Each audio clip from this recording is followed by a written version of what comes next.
Primeira Classe, programa dedicado à música clássica. Toda quarta-feira às 8 da noite. Produção e apresentação, Ernesto von Rickert.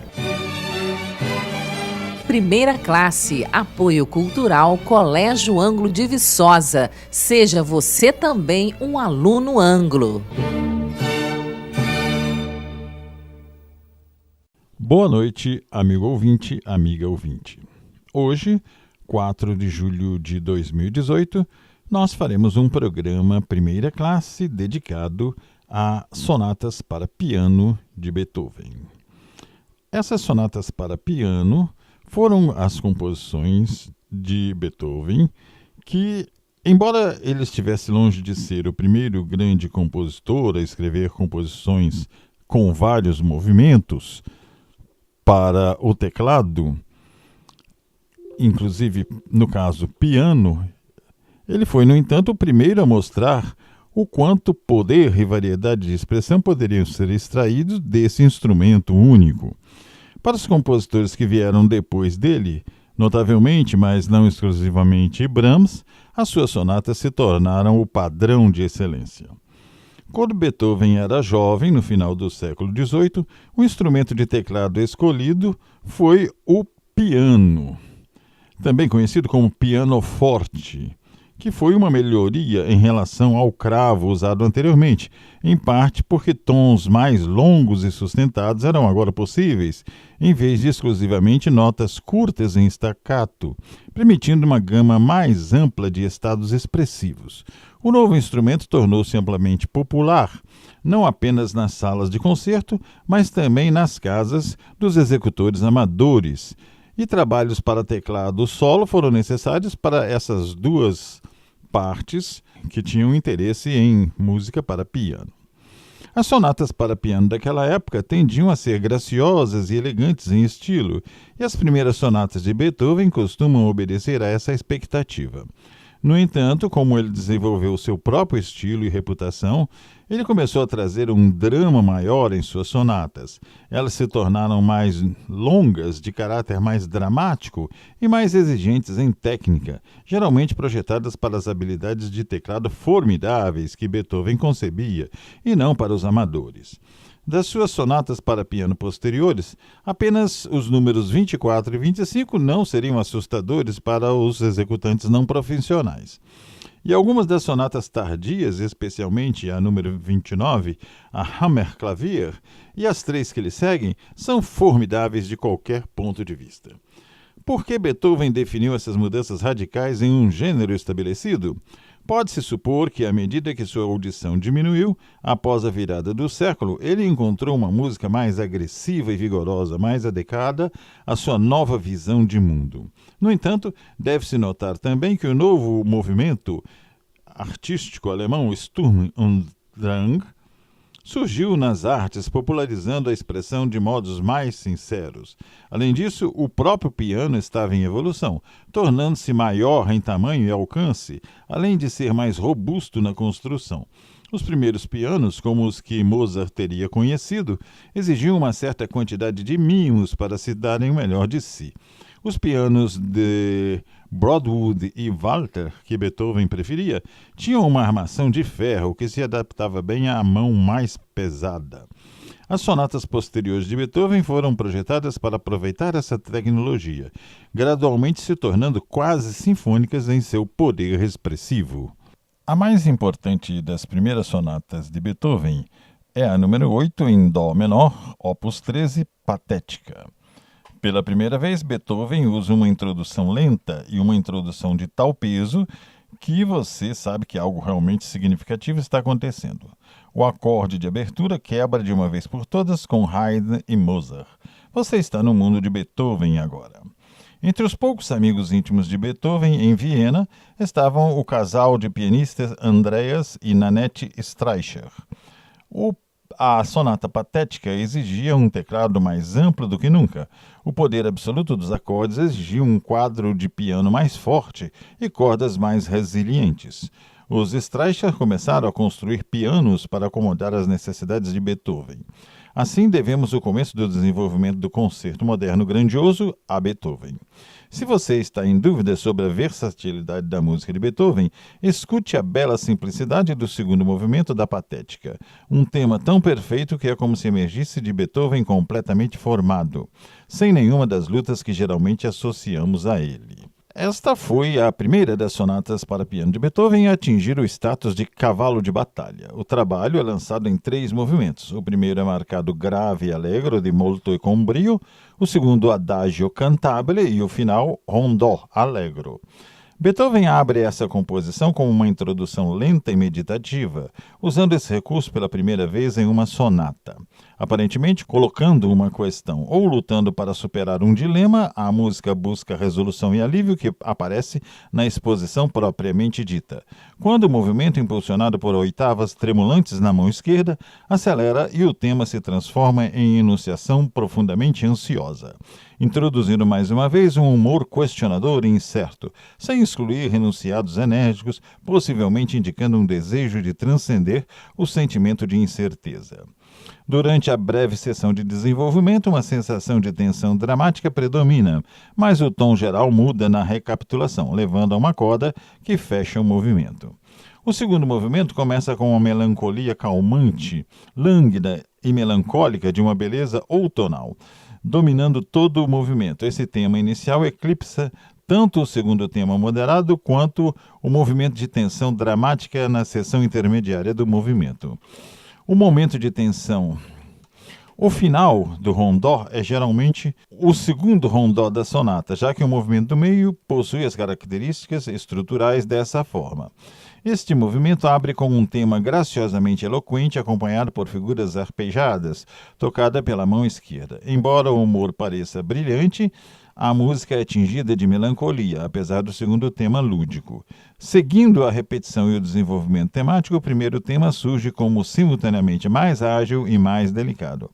Uma longa e brilhante coda completa o movimento, dedicado ao príncipe Lichnowsky. Esta composição foi publicada pela primeira vez em Viena em 1799.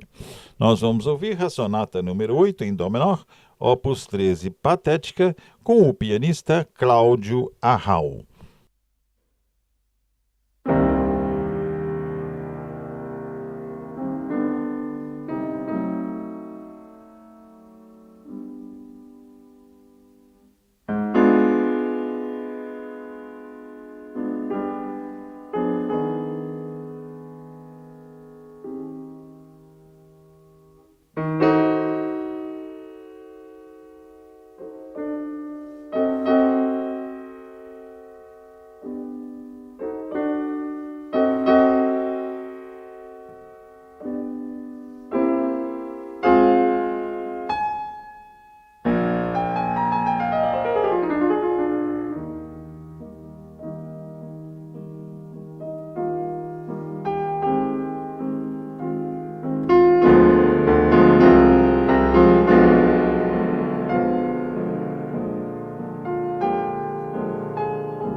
Com o pianista Cláudio Arrau, nós ouvimos a Sonata para Piano número 8 em Dó menor, opus 13, Patética, de Beethoven.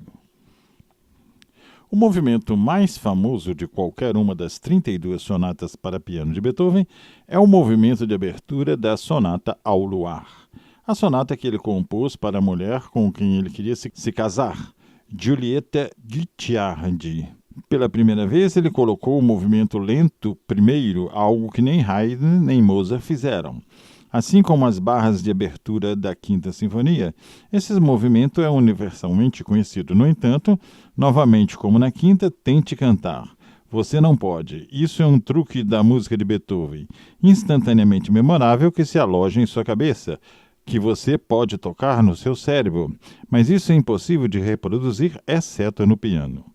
Muitos pianistas amadores podem fazer isso. Pergunte a qualquer um que diga que pode tocar Beethoven para demonstrá-lo. E o movimento de abertura da Sonata ao Luar é o que eles vão tocar.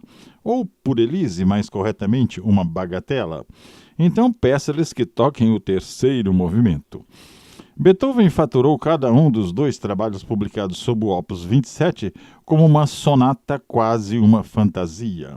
Presumivelmente um indício de que ele estava tentando fundir as convenções formais de sonata do século XVIII, como um estilo mais novo, mais livre, mais romântico. Muitos músicos consideram o primeiro deste par, a Sonata para Piano número 13, em Mi bemol, como sendo o trabalho superior, mas a Sonata para Piano número 14, em Dó menor, de 1801, é de longe a mais popular. Na verdade, é uma das obras mais amadas de Beethoven e seu primeiro movimento ocupa um lugar entre as músicas mais amplamente reconhecíveis instantaneamente que o compositor já escreveu.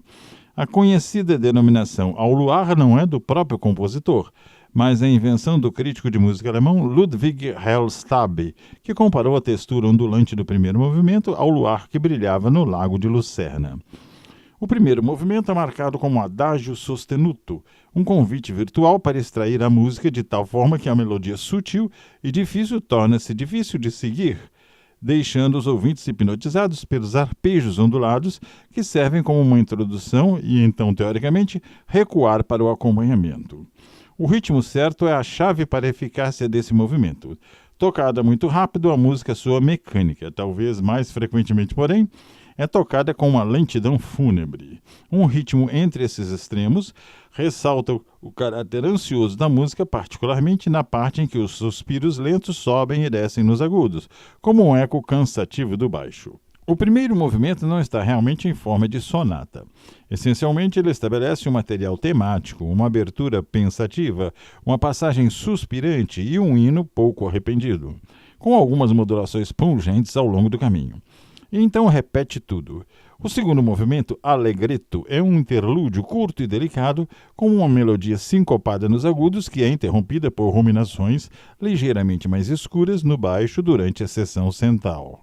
O presto transforma os arpejos contemplativos do primeiro movimento em uma figura frenética e obsessiva, cuja ondulação ascendente até infecta a melodia, investindo o final com um personagem que anseia pela sonata Waldstein.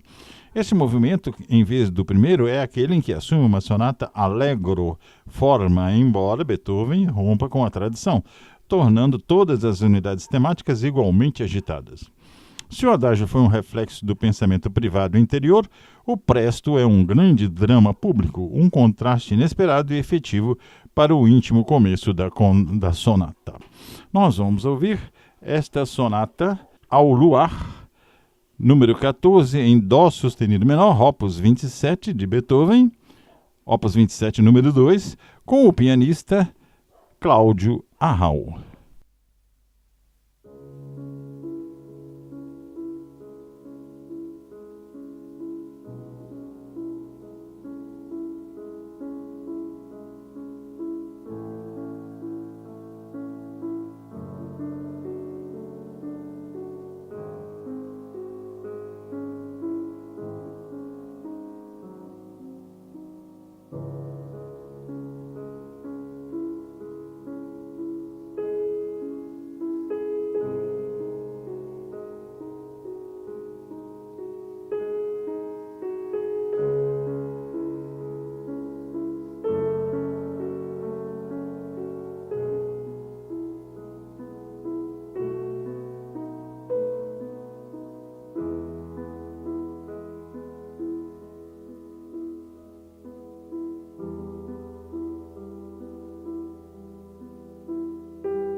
Ouvimos a sonata número 14 em Dó sustenido menor, opus 27, número 2, Ao Luar, de Beethoven, com o pianista Cláudio Arrau.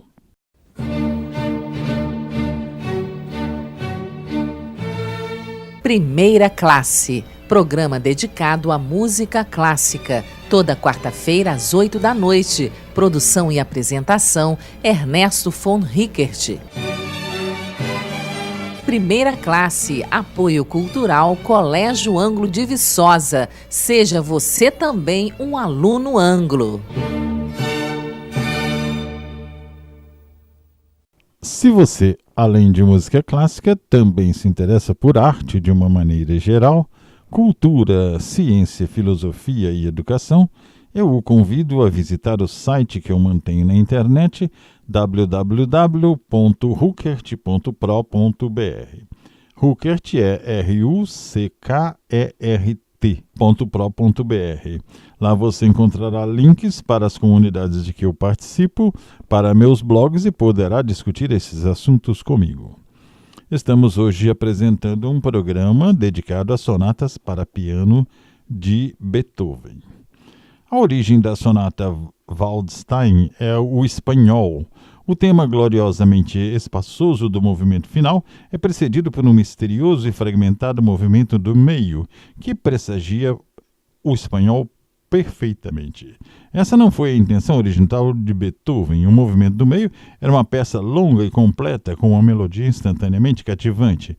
Ele percebeu que estava fora do lugar e o publicou separadamente. Tornou-se um sucesso instantâneo com os pianistas amadores de Viena. Foi publicado sob o título de Andante Gracioso, mas foi apelidado de Andante Favore pelo próprio Beethoven, que disse: "Eu gostaria de nunca ter escrito a peça. Não posso andar por uma rua sem ouvi-la passar por uma janela ou outra." O Andante Favore estava no centro de um dramático fracasso de senso de humor por parte de Beethoven. Ferdinand Ries conta que quando Beethoven tocou a peça pela primeira vez para ele e um amigo, eles gostaram tanto que convenceram Beethoven a repeti-la. A caminho de casa, Ries chamou o inabalável e leal padroeiro de Beethoven, o príncipe Lichnowsky, para contar-lhe a nova peça. O príncipe instou Ries a tocar para ele, e Ries fez isso da melhor maneira possível. Ele repetiu lembrando mais isso a cada vez, então ele ajudou Lichnowsky a aprender também. No dia seguinte, Lichnowsky visitou Beethoven e disse que ele havia composto uma peça sua, que ele achava muito boa. Será que Beethoven se importaria em ouvir para dar sua opinião? Beethoven disse que não. Apesar disso, o príncipe sentou-se ao piano e tocou o Andante Favore. Beethoven ficou furioso, expulsou Lichnowsky de seu apartamento e ameaçou romper totalmente com Ries. Após a aquisição de um piano de Erhard em 1803, Beethoven se inspirou para escrever essa sonata, uma das melhores entre suas 32. O compositor sabia há cerca de 2 anos que estava perdendo a audição, mas estava longe de ser completamente surdo. Os tons mais nítidos do novo instrumento eram muito mais atraentes para ele do que o seu velho piano de Walter. Esta sonata, dedicada ao patrono e amigo do compositor, o conde Ferdinand von Waldstein, entrou em cena como um grande desafio para os pianistas.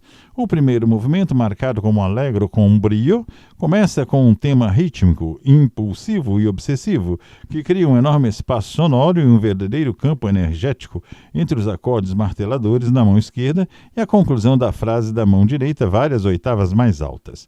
Reiterado a partir de um registro ligeiramente inferior, o tema parece menos enérgico, mas o efeito é enganoso. Enquanto o nível de energia permanece alto, ideias adicionais são desenvolvidas, e o segundo assunto é apresentado à medida que cada uma dessas ideias se esforça para dominar o discurso da composição. Esse segundo assunto, em Mi maior, introduz um momento de tranquilidade, mas a calma rapidamente se dissipa, movendo-se em direção a um final brilhante e triunfante, com a intensidade rítmica subjacente do tema principal. A sessão de desenvolvimento começa com um elenco mais sombrio para o tema principal, que depois segue para uma nova direção. Os materiais anteriores tornam-se entrelaçados e desenvolvidos, e esse processo gera considerável tensão. Na reprise que se segue, Beethoven engenhosamente evita uma mera reafirmação, expandindo a frase no final do primeiro reaparecimento do tema principal. Há muitos outros toques hábeis aqui, incluindo a brilhante coda baseada no tema principal. O segundo movimento, com a introdução de Adagio molto, é curto, sério e introspectivo, atraindo seu imenso poder dramático das muitas transformações figurativas do enunciado inicial das 3 notas, abrangendo um intervalo de 1/6. Significativamente, o humor misterioso e contemplativo da abertura é enriquecido pelo expressivo lirismo da melodia que aparece na parte intermediária. Esse contraponto de puro lirismo e contemplação constitui a essência do movimento. Originalmente, Beethoven escreveu o que hoje é conhecido como Andante Favori, como o segundo movimento, mas decidiu não incluir um movimento que ele considerou longo demais. Sem pausa, a música emerge da atmosfera filosófica do adágio e floresce no brilhante tema principal do final, marcado rondò allegretto moderato. Esta melodia aparece como 7 notas e depois repetindo todas menos a última. Tem uma qualidade pastoral nos momentos mais calmos no início. No entanto, Beethoven transforma esse clima tranquilo em uma celebração estática, soletrada por borrifos coloridos de notas que estabelecem uma base harmônica. À medida que o tema se desenvolve e novas ideias são introduzidas, a intensidade dramática do movimento, reforçada por uma figuração repetitiva da oitava na mão esquerda, produz momentos de fadiga. No entanto, o tema principal retorna, impondo um triunfante e alegre senso de ordem, e uma corda cintilante completa a composição. Com seu poderoso impulso rítmico, inventividade harmônica, incandescência temática e riqueza de ideias, essa sonata é uma das grandes obras do repertório para piano. Nós vamos ouvi-la novamente com o pianista Cláudio Arrau.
Com o pianista Cláudio Arrau, nós ouvimos a sonata número 21 em Dó maior, opus 53, Waldstein, de Beethoven.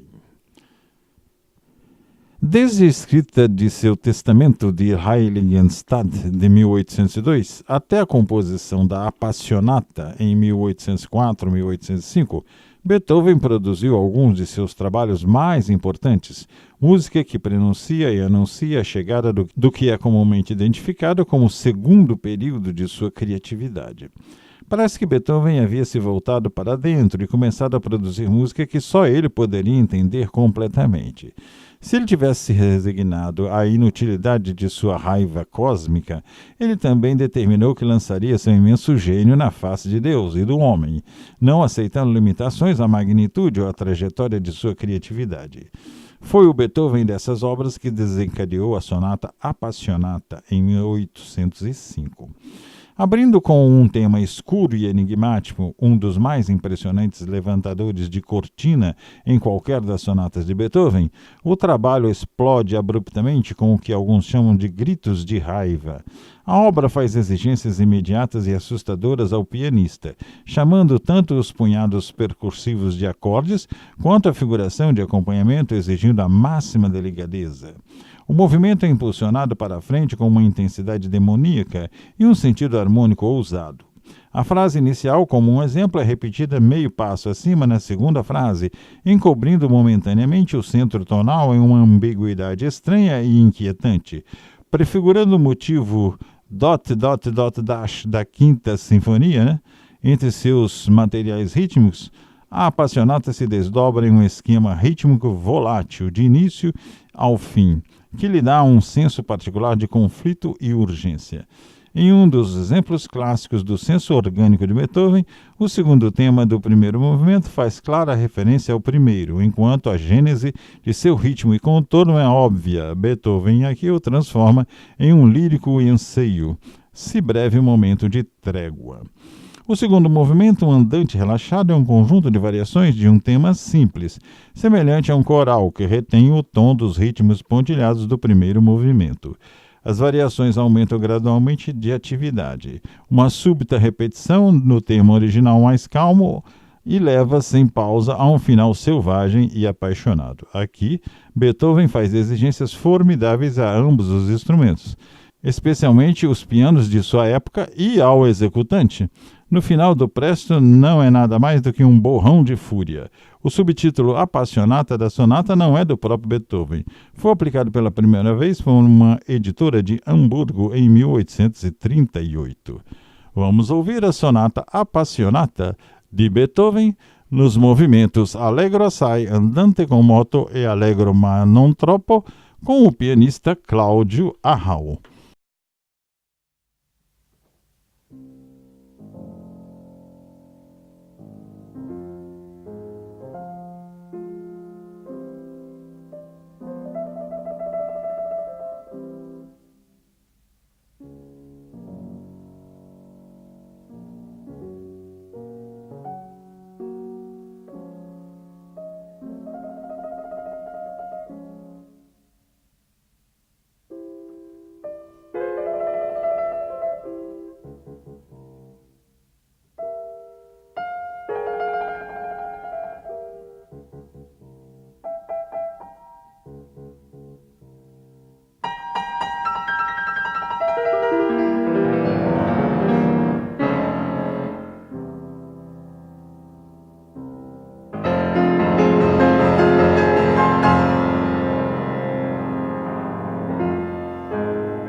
Com o pianista Cláudio Arrau, nós ouvimos a sonata número 23 em Fá menor, opus 57, Appassionata de Beethoven. E assim encerramos mais um programa Primeira Classe, que voltará ao ar na próxima quarta-feira, dia 11, apresentando obras de Clara Schumann, e também será reapresentado neste domingo, dia 8, às 7 horas da manhã. Até lá e muito boa noite.